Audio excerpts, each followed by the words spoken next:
in Paris, people can easily find the haldi and dhania, but they can't find homes. Like, what mistakes are students making when they're going to these schools?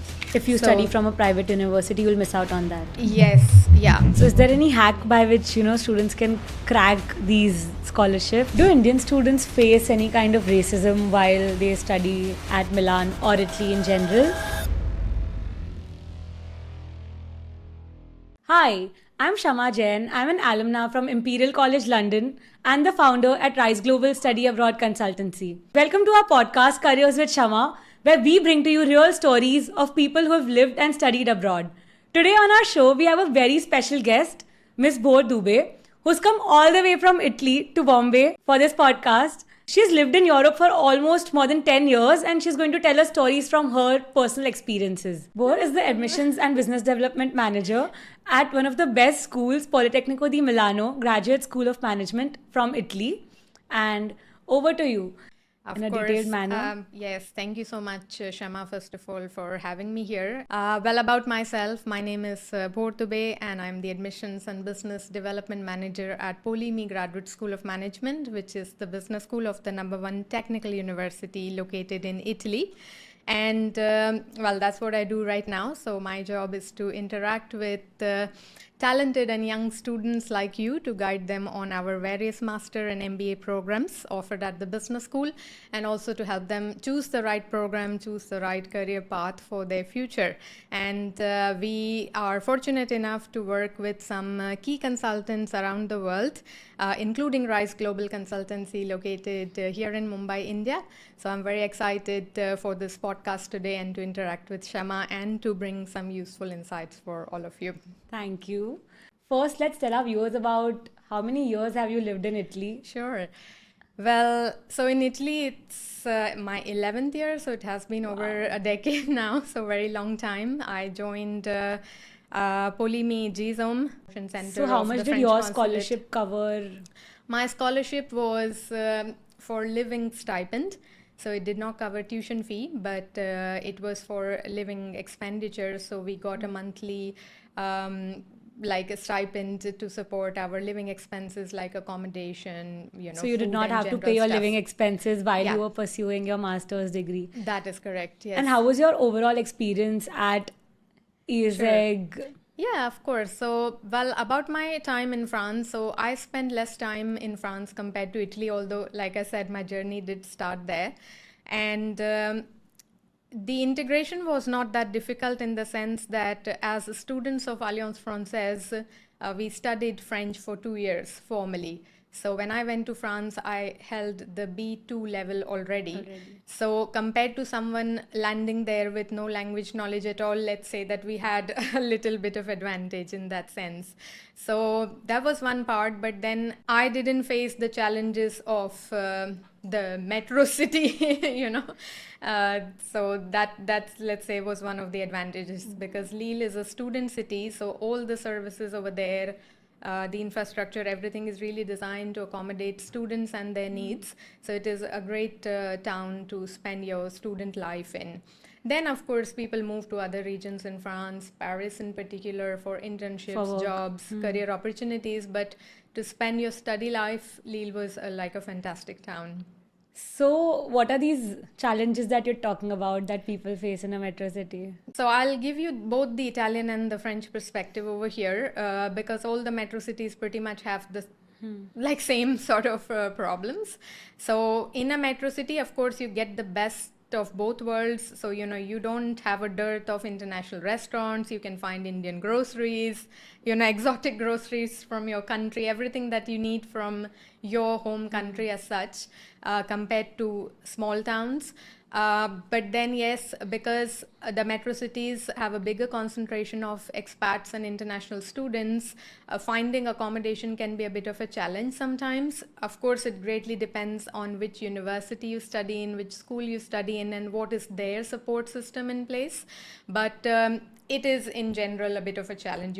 We all know about it, right? So Paris, finding an adequate accommodation in Paris sometimes can be a little bit challenging, but yes, I mean, if you're organized, if you've applied in time, you've planned your journey well in time, you're in close contact with the school, with all the support staff that they have for international students, then you won't have a problem. But yes, in general, both availability wise and cost wise, you do, I mean, you do have a So when our challenge in a students bigger come to city. Milan, you can help them out. Absolutely, yes. But we And have. you're trying to say yeah. that in Paris, people can easily find the haldi and dhania, but they can't find homes. If they're going at the last Let's put it moment. that way. Let's put it that way. But again, one of the, let's say, initial discussions that we were doing was also the comparison between France and Italy. So if we have to compare apple to apple, which is Paris to Milan, then Milan, the advantage there is that it is a major metro city. So you have everything that you need from a big cosmopolitan city. But it's not as crazy as Paris or London. So we have a very organized and very simple public transport system. The area itself is not that big. So the urban area of Milan is very small. You can get from one end to the other in 30 minutes by public transport. So in that sense, it's quite organized and simple to navigate. If you compare it to Paris, Paris has an endless number of metro lines, train lines, suburban lines. It's like the Paris region is extremely complicated. I am comparing it only to Paris because that's the direct comparison to Milan, or Rome, which are the big cities in Italy.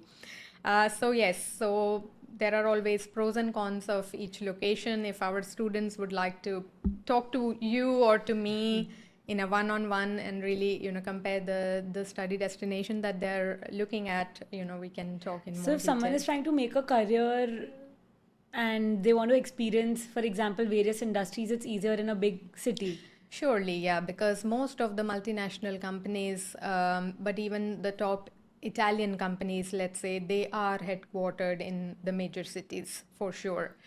The operations are spread out across the country, but yes, the main location is usually in the big cities. So you do have access to more opportunities for your internships, jobs, other career development options. That is there. That's from my educational part.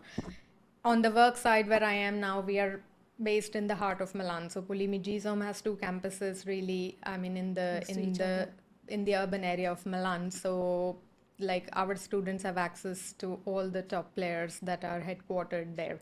So yes, there is an advantage in being a big city, but then you have to weigh your pros and cons against the cost of living and housing and all these other challenges.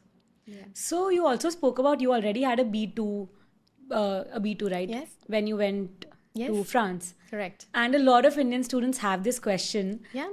So should they actually study? How much does knowing a language matter when you're going to study in a particular country?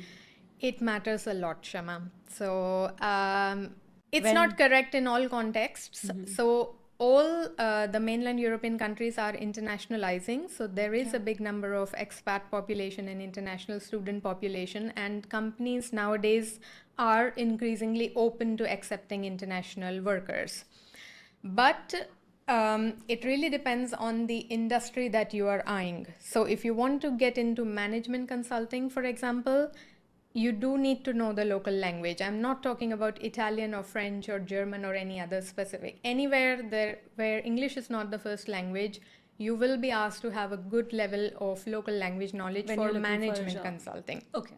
That you will have to sooner or later learn the language. So if you are already if you're already aware about it and you already want to start learning even before you land in the country, first of all, it will help you in your daily life. So, buying things in the supermarket, going to the bank, interacting with locals will be that bit easier if you know the local language. At least the basics of it, like hi, hello, thank you, what are you doing? And then eventually, most schools, I can guarantee, offer resources for the international students to learn the local language.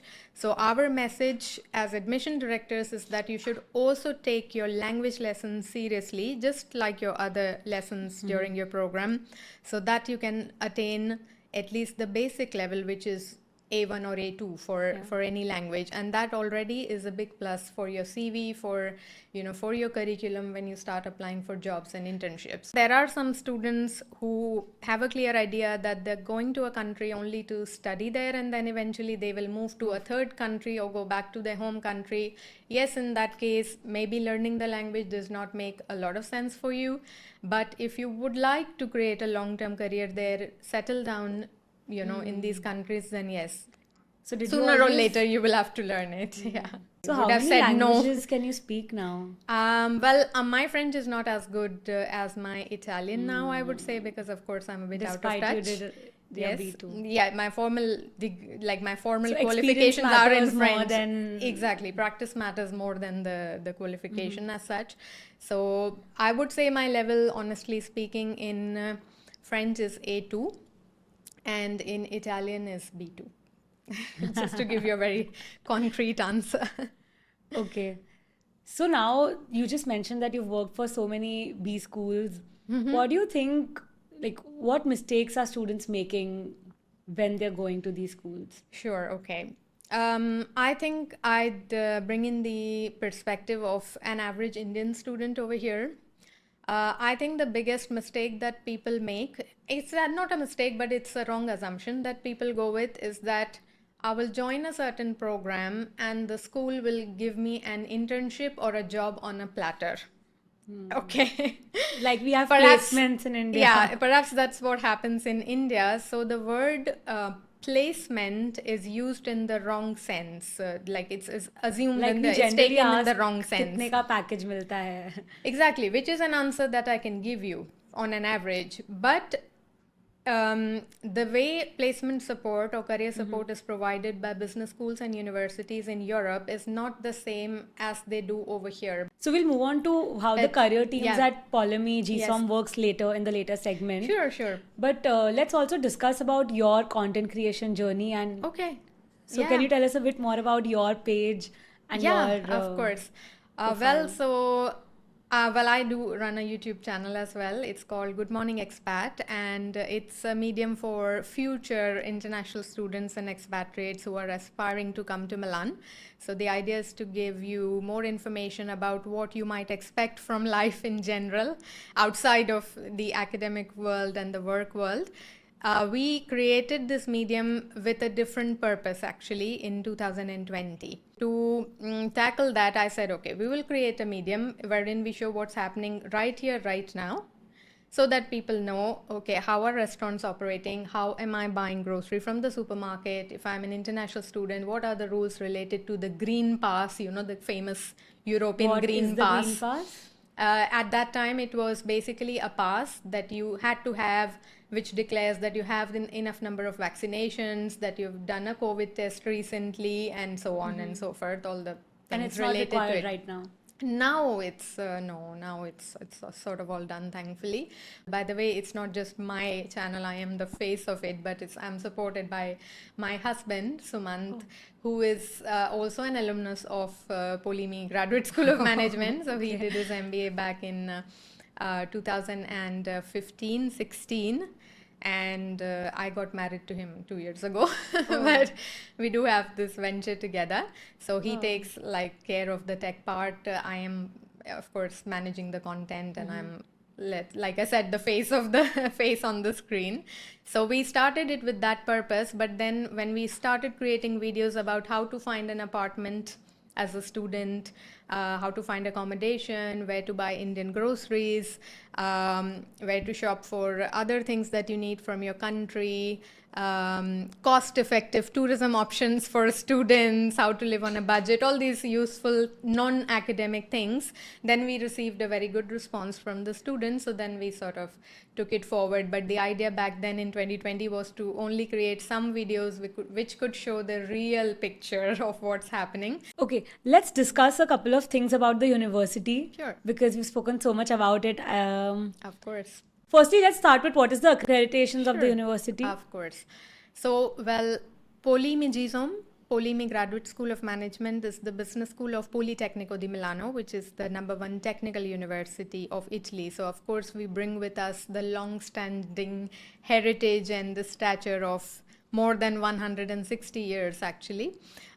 Politecnico di Milano by origin is an architecture, design and engineering institution, but of course the fourth faculty is business and management, which is us.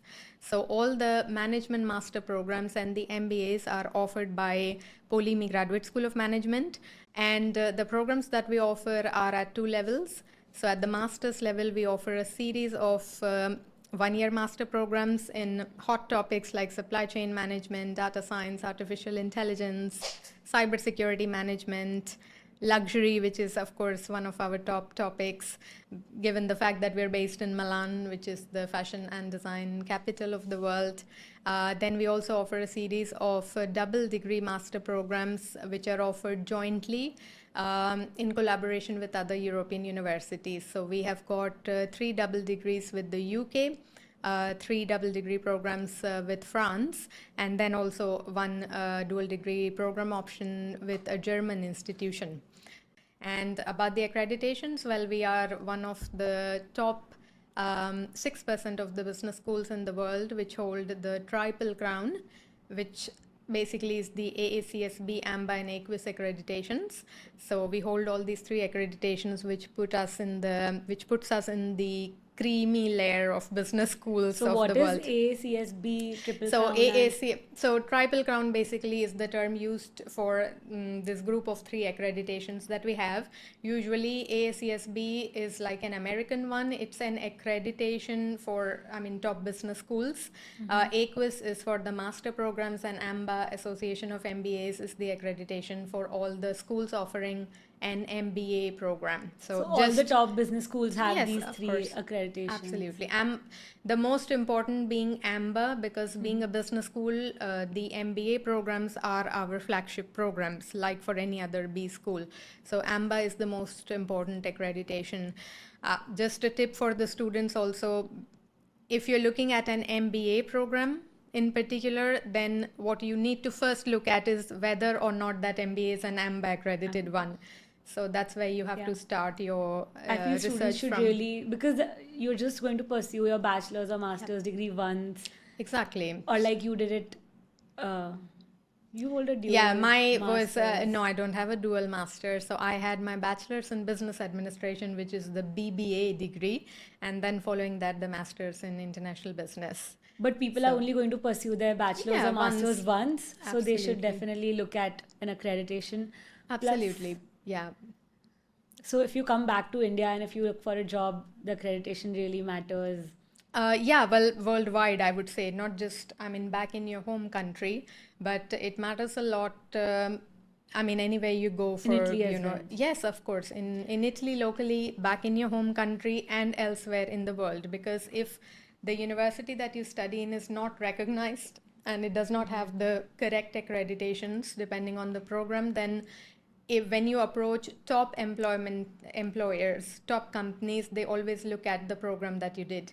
So if you're planning to get a job at MBB or the Big Four, like the Big Four in consulting, the top IT companies, or any FANG company, they would require someone from an accredited university. Absolutely, yes. So what is the admission process for POLIMI GSOM? Of course. So basically, we are not that keen on technical things like GPA and test scores and all these mathematical things, if you like.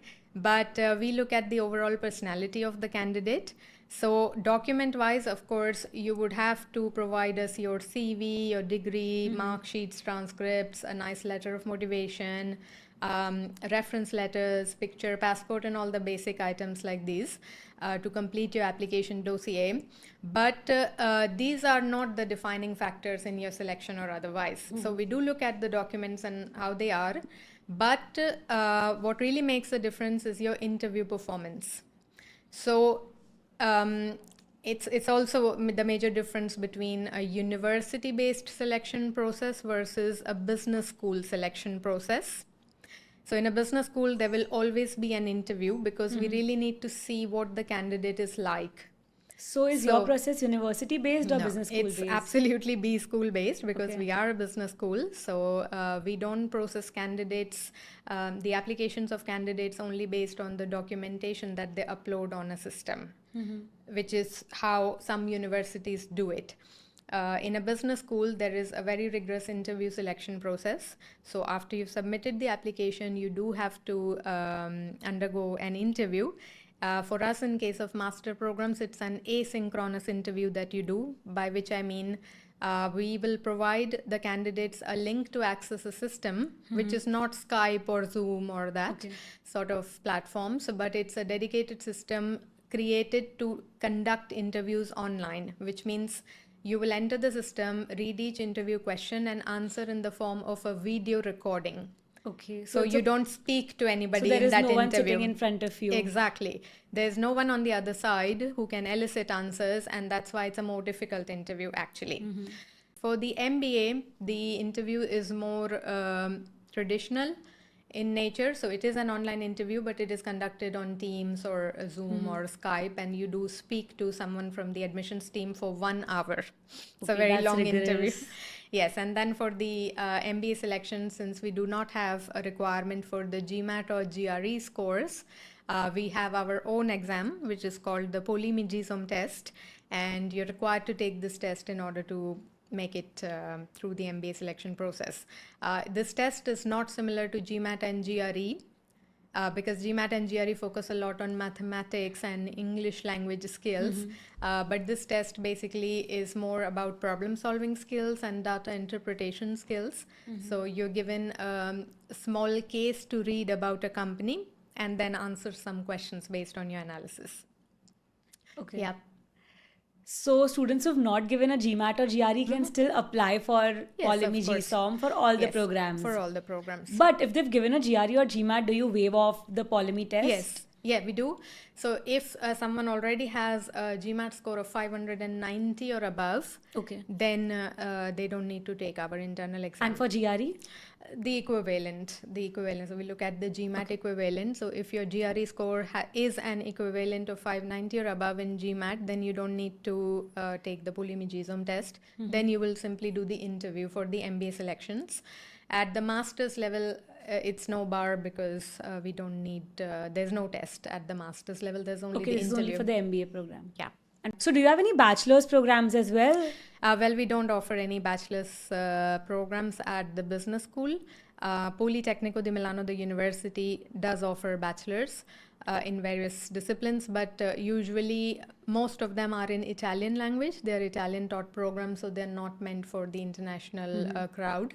At the business school specifically, our programs start from master level onwards. So apart from the POLIMI test or the GMAT, GRE, are there any other entrance exams like TOEFL or IELTS that are required?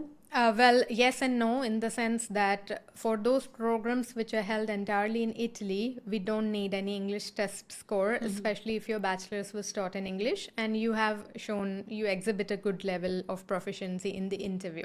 And other parts of the profile like the CV. So do you think an Italian, does Italy have a different CV format that our students should keep in mind? Well, like every other country, there is a specific format on which our Career Development Center does a lot of workshops on once the students are on board. But generally speaking, for the purpose of the application itself, a Europass CV, Europass, the famous CV building website, is a very acceptable format, Europe-wide actually, not just in Italy.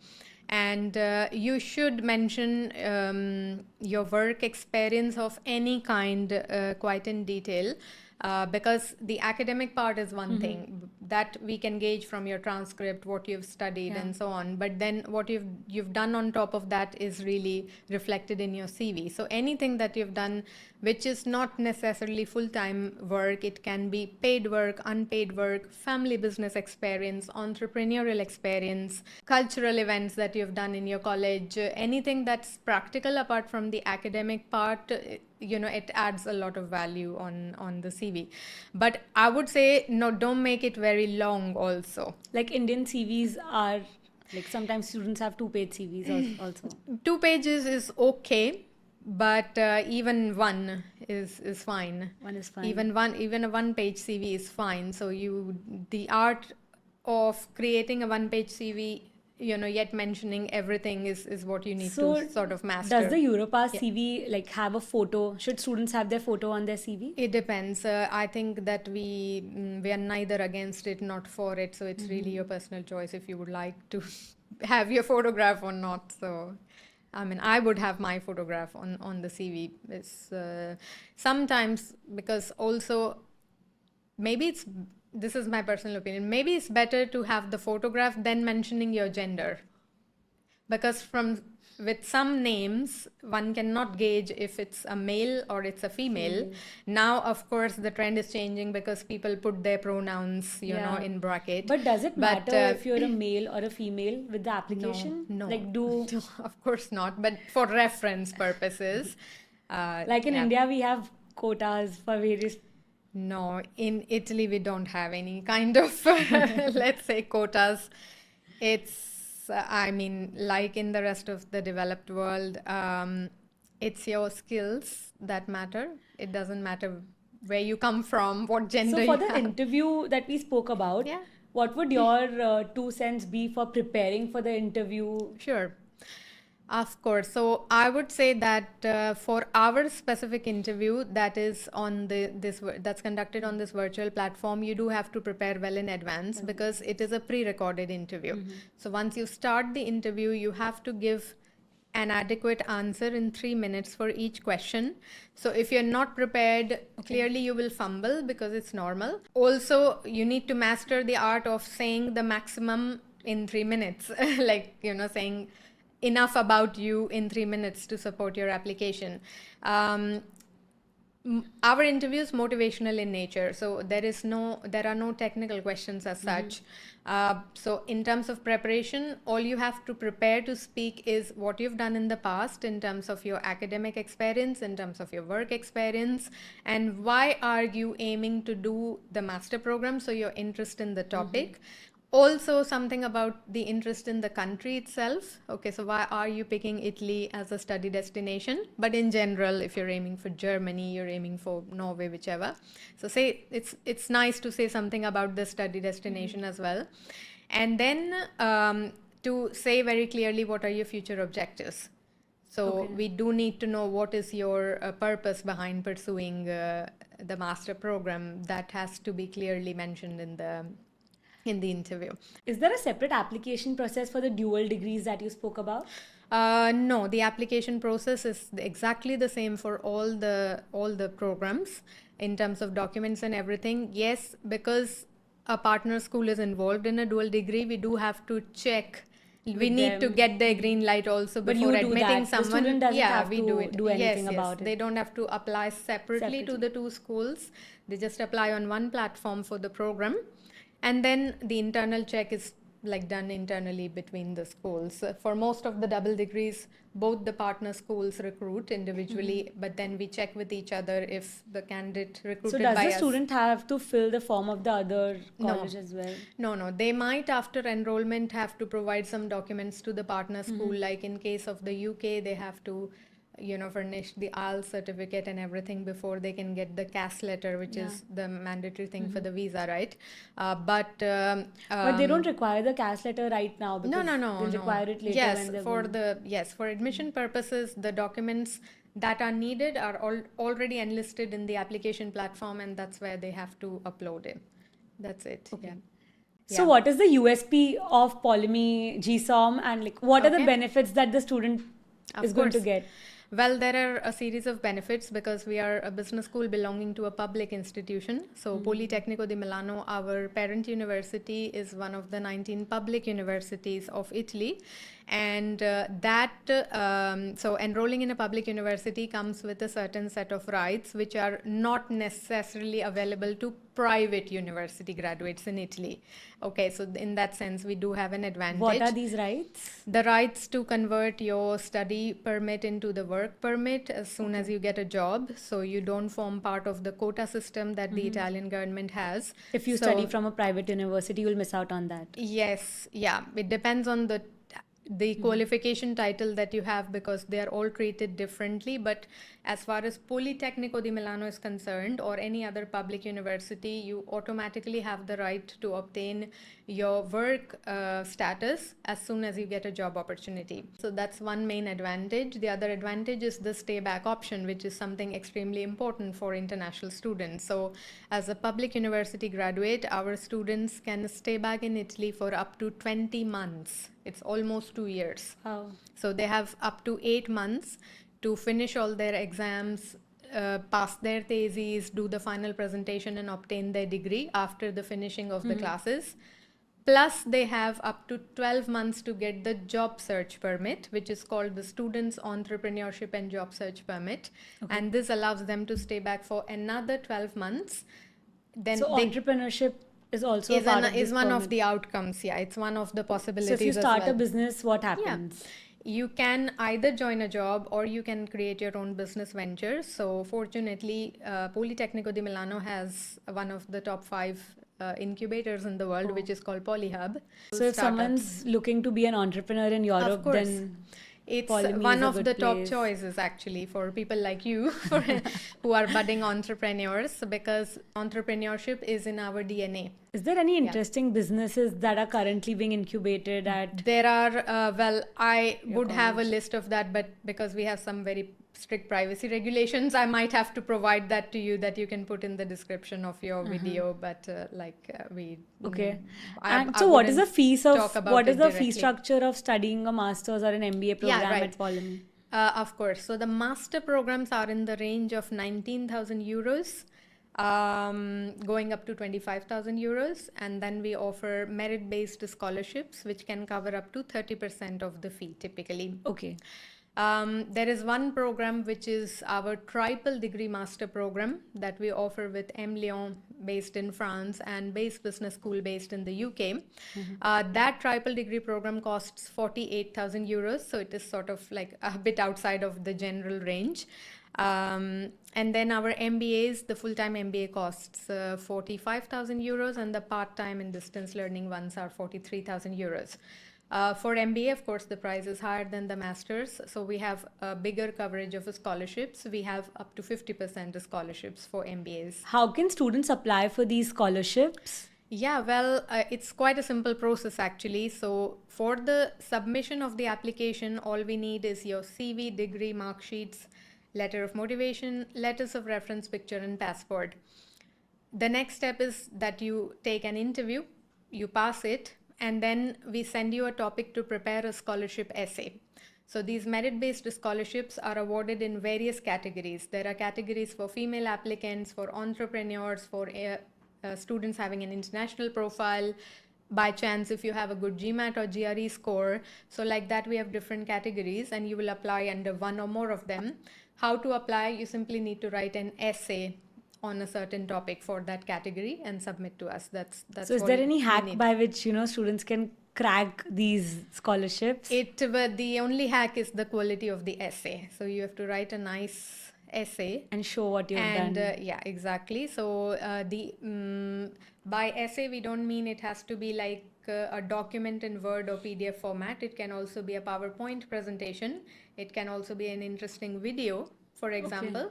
So the essay can be in different formats, but yes, you do have to submit one to run for one of these merit-based scholarships. Okay. What you can club these merit-based scholarships with are the early bird discounts. So we offer very substantial early bird discounts in So different by deadlines. when should a student apply to avail this discount? We have usually in an academic year, in an application cycle, 3 main deadlines.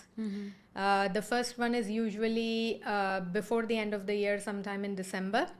And that has, let's say, the highest amount of early bird discount, which is 3,000 euros for the MBA and 2,000 for the master. So it is a substantial amount. Then as you go further with each deadline, the amount reduces, but we have 3 major deadlines. For this year in specific, for any one of you who's really aiming at the September 2025 intake, which is our upcoming start of the programs, the 3 deadlines are 1st December 2024, 15th of February 2025, and 15th of April 2025. These are the 3 important deadlines to keep in mind if you aim to avail an early bird discount also, which is sort of an automatic waiver, you just apply before this deadline and you have it. Compared to the merit-based scholarships, which are more subjective in that sense. So what you get depends on the quality of your essay and the quality of your overall admissions ranking as well. Okay. Yeah. So what is the living cost apart from the fees that we spoke about? What are the living costs Yeah. that students incur? So can you break it down into Sure. what all would be the costs Of and how course. much? Yes, of course. So overall in Milan, it's going to be at least 1,000 to 1,200 euros per month. It used to be some years ago, the range we gave was like 800 to 1,000, but now it's 1,000 to increasing. 1,200 because you know that prices post-COVID in all fronts have risen a lot. This 1,000 to 1,200 euros will include your rent, your fixed basic expenses like groceries, food and groceries, local public transport card, okay, having a telephone card, you know, like a SIM card, an internet connection and utilities. So like the fixed basic expenditure that you have per month, that you will be able to cover in 1,000 to 1,200 euros per month. Then, of course, depending on each month, it depends on how much you're eating out, how much you're partying, and what exactly is your And lifestyle. how much luxury you're Yeah, it really depends on indulging how much. in at Milan. Yeah. How much does one spend in housing? In housing, as a student, you would spend anything starting from 350 to 950, 1,000 euros also per month, depending on the type of place that you take. So if you're happy to live in shared accommodation, which is what most young students do, of course the cost will be less. But if you want like a studio apartment all by yourself, it will cost more. But this is pretty much the range as far as student life is concerned. And then the local public transport in Milan actually is quite cheap. Okay. So your transport card comes for 39 euros per Is there any month. student discounts that Yes, students can get? exactly. So that's what I was about to say. So 39 euros is the standard price for adults, but if you're under 26 years of age, which is what most students are, then you pay much less. Then you pay, I think, 22 euros, but I have to double check that because it was a long time ago since I last checked, but we can put this info more specifically, I guess, in the description. But the maximum that you pay is 39 euros per month, unlimited rides on the metro, tram, local trains. Unlimited rides, so they can go anywhere. Yeah, in yeah. that You have a cost. monthly pass, you pay this, and Wow. there's no limit to the amount you use. Is there Yes. anything that the students spend for books and No. As such, no. Ancillary expenses? No. The tuition fee includes all the didactic expenses. So they, of course, have access to the central libraries of Politecnico di Milano. But anyway, most of our masters are paperless. So we are very big on sustainability. and can students earn while studying at Yes. POLIMI?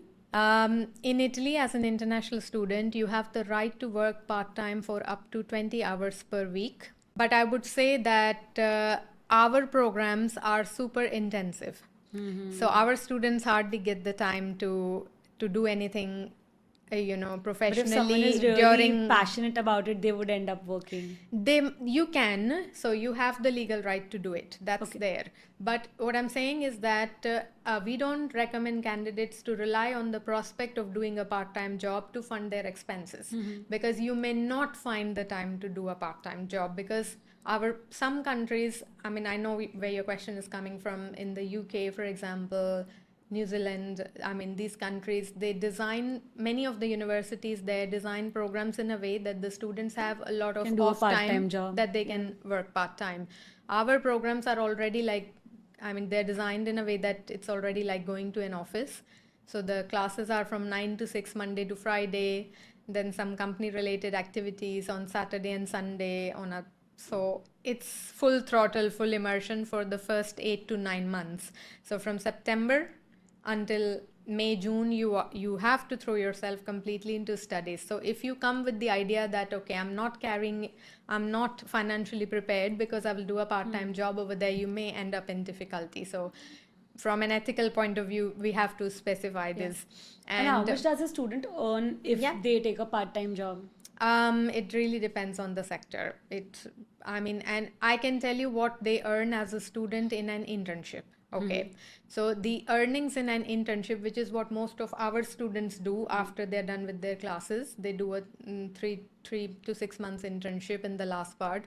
And anything between 500 to 2,500 euros per month. Okay, so that's Yeah, right after it's they a very, graduate. yeah, in And an this is an internship. internship. Yeah, yes. Wow. So there are some companies like Eli Lilly, it already pays 2,500 euros per month for an internship. So what happens after the Okay. internship? They may as well get absorbed in the same company, or they find other opportunities. But what I'm trying to say is that some internships are very highly paid and And prestige. after the master or a master's program or the MBA program, what Yes. are the kind of salaries that students can Yes. expect? So in Italy, as a master program graduate, as a young master program graduate, your starting salary will be anything between 35 to 45,000 euros. That will be like a starting level salary if you are a young fresh graduate. And then for the MBA, it's a totally different ball game, because like MBA candidates are already post experience candidates, so they've had A couple of between years of 3 to 7, experience. 8 years of experience before the MBA. So of course the salary negotiation is accordingly done. Our Financial Times average is close to 75,000 USD per annum Wow. for MBAs. This is not masters, because masters students are younger. So yeah, these are the ranges. But So like a anyone bare who's doing minimum, an MBA can yeah, expect a $75,000 pretty much. after graduating from POLIMI. Yes, that is our average. What are the top companies that Yeah. hire students or alumni of POLIMI GSOM? Okay, so we have all the sectors very well represented, but our top sectors are always the technical companies. So, Google, Microsoft, IBM, in the telecom sector, Vodafone, etc., manufacturing, Pirelli, Luxottica, which is one of the biggest eyewear manufacturing company.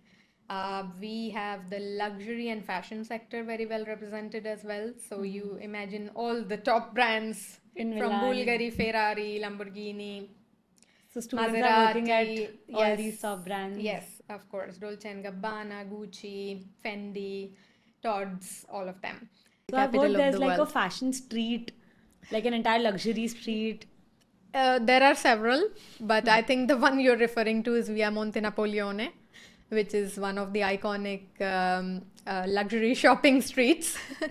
So yeah, you go there, and I mean the only cars you see there are Ferraris and Lamborghinis, and then the stores are your standard Gucci and Prada. And So a all. day Yeah. in Milan, it would be very normal Of for a course. student to go to Oh, these yes. places and Yes, experience absolutely, the yes. luxury. Yes, of course. Then, What of wa- course, there is Galleria Vittorio Emanuele the second, which is like one of the oldest malls of the world, like they say, right? Which In has front all of the Duomo. top brands next to Duomo. Yes. Okay, so how is studying in Italy different from being in India? Well, it is very different, both from the life point of view and from the academic point of view. So, in a standard business school or in a university, the learning methodology is very practical. So, especially at the business school, a lot of it is taught through business cases, real life business cases. Okay. So the professor comes into the class, launches a business case, you read it, analyze it with your colleagues, with your team, and then using that real world concept, using that real world example, you learn a concept. You What are have the to- quality of these professors? Our professors in specific are all engineers by origin, because they are core professors of Politecnico di Milano. And then, I mean, apart from the engineering core background, Do they have industry experience? Absolutely. Most of them are also industry experts. They bring with them a very rich experience of the corporate world, and also a rich network of connections of the corporate world. So some of our program directors are very famous people, also belonging to, also that have supported as advisors to the government of Italy. When I was talking about your content creation journey, Yeah. so a lot of students who go abroad, most of the students have started their content creation journey. Yeah. So what is your best piece of advice for students who are content creators at the university? Yes, of course. I think first of all, hats off to all these students who are taking the time out to create some useful content for those who are about to come, because I think this kind of user generated content is what helps the prospective students, prospective expatriates to take the right decision, right? Because clearly, the school as an academic institution can give you several pieces of advice, but it's mostly to do with career development and what happens inside the school. But outside of the school there is a lot to manage as well, so I guess that's where this kind of user content comes into play. And my piece of advice is the more authentic you can keep it, the better it is. I know that young people like content which is, sort of selfie style and shaky and that kind of content. I think young people like it, I guess, because it's authentic, it's not scripted. So yeah, the more authentic you can keep it, the better it is. In my specific case, people tell me as a feedback that my videos are very documentary style. They're more like Discovery Channel style. So we do less. We still love your videos. Okay, thank you so much for that. But then, but that's my personal style because I am old school. So I like, the Discovery and that kind of content. But yes, I guess no matter what is your style of content, if you're giving authentic information, real-time information as well, then, of course, people like it. And also, one other piece of advice is related to a mistake that I was making. So when I started this content building journey, I was taking inspiration from some other similar vloggers and YouTubers. But the more you try to replicate somebody's style, the worse it gets. So let's say the mantra of keeping it authentic is to be yourself in front of the camera. Okay, and then your personality makes, the click. Do Indian students face any kind of racism while they study at Milan or Italy in general? I wouldn't say so. We've never heard of any incidences like that as such. But yes, one must be aware that when you live in a place where there are few people like you, of course, when you walk into a room, it takes a couple of seconds for everyone to get adjusted, before you start talking and before the ice is broken. Yeah. Of course, that's normal. That would happen with you as well, right? With us as well. If you're all Indians here and we see an Italian person walking in, it will take those few nanoseconds for the energy in the room to adjust, right? So we have to be aware about that. But what we must learn is celebrating differences, right?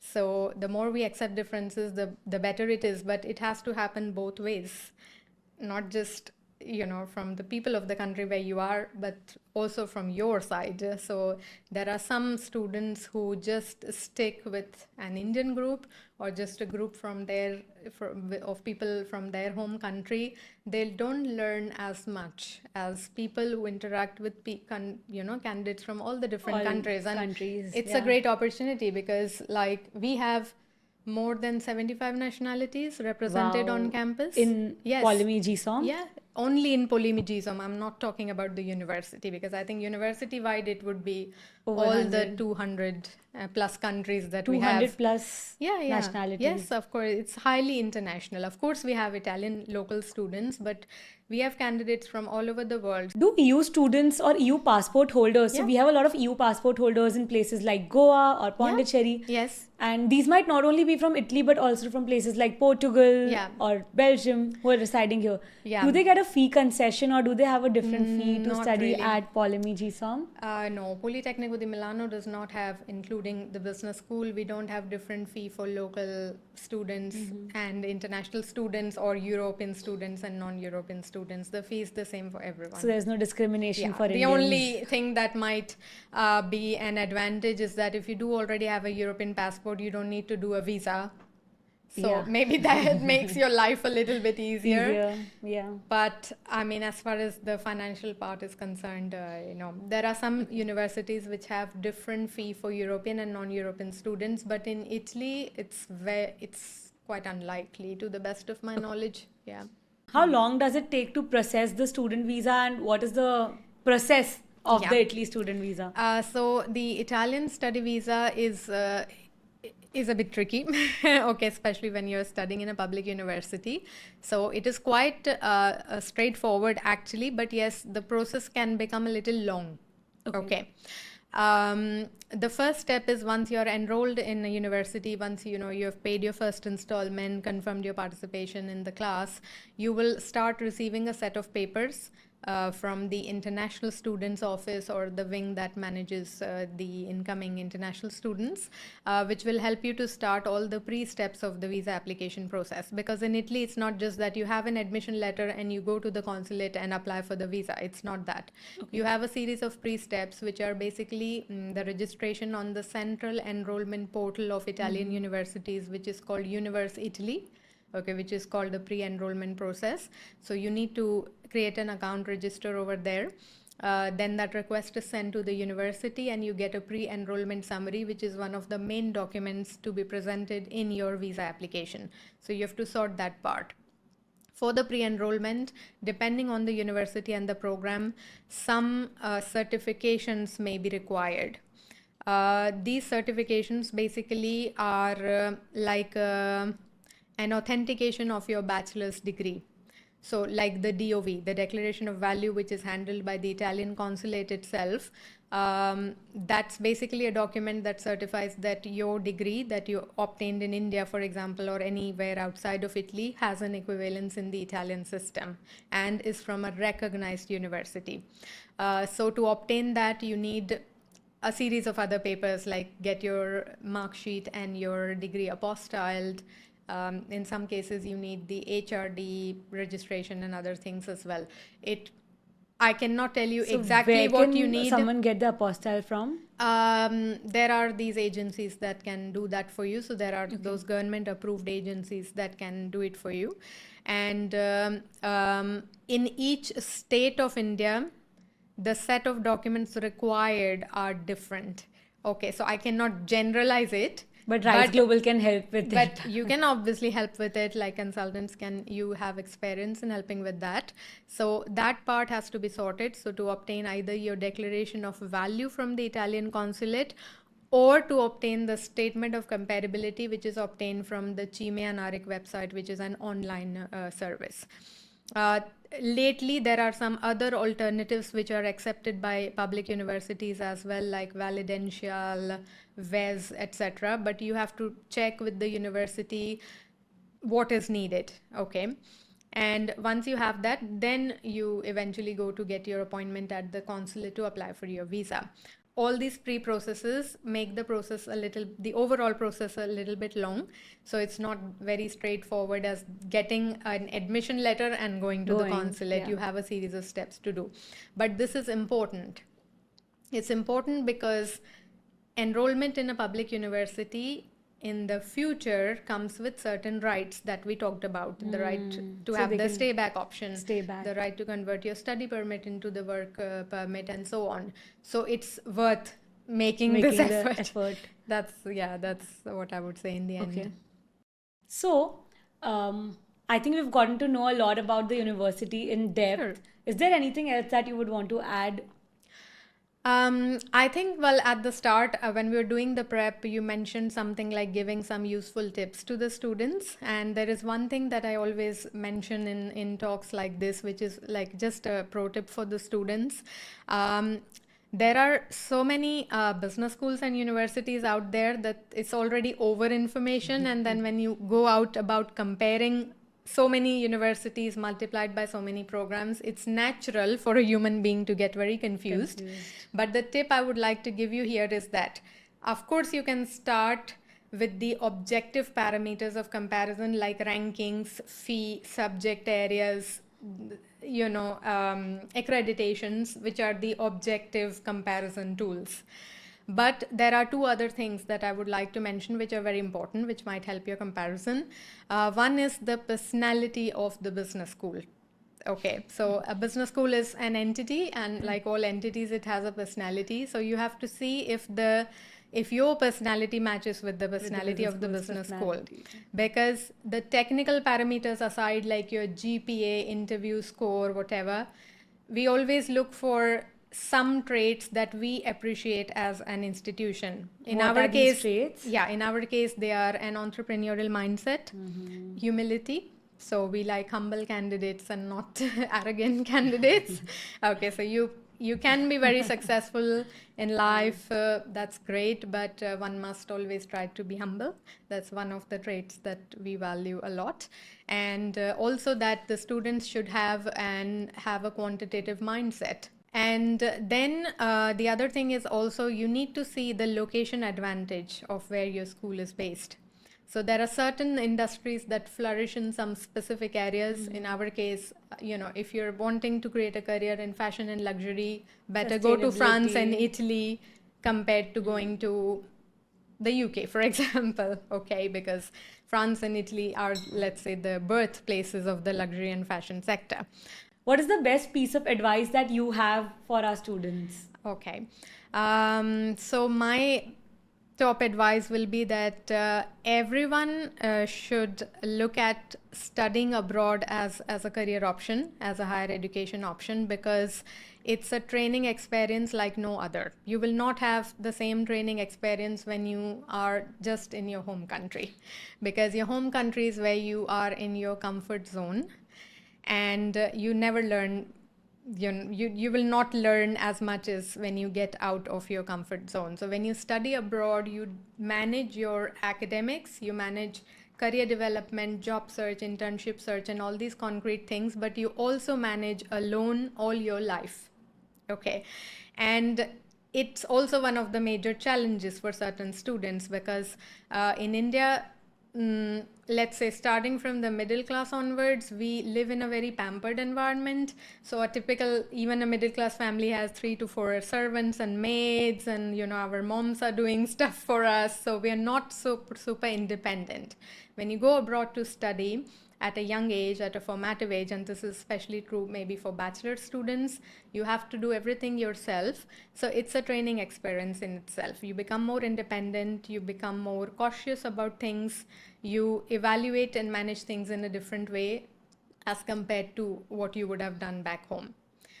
This is, I guess, and it's a training experience in itself, like I said. So it's a journey that helps you throughout your life. It changes your perspective, it changes your way of looking at things. So that's why I recommend you to consider it. Then of course it depends on various variables if you can do it or not, but this is the main challenge. Also, you have to go abroad with a certain clear goal.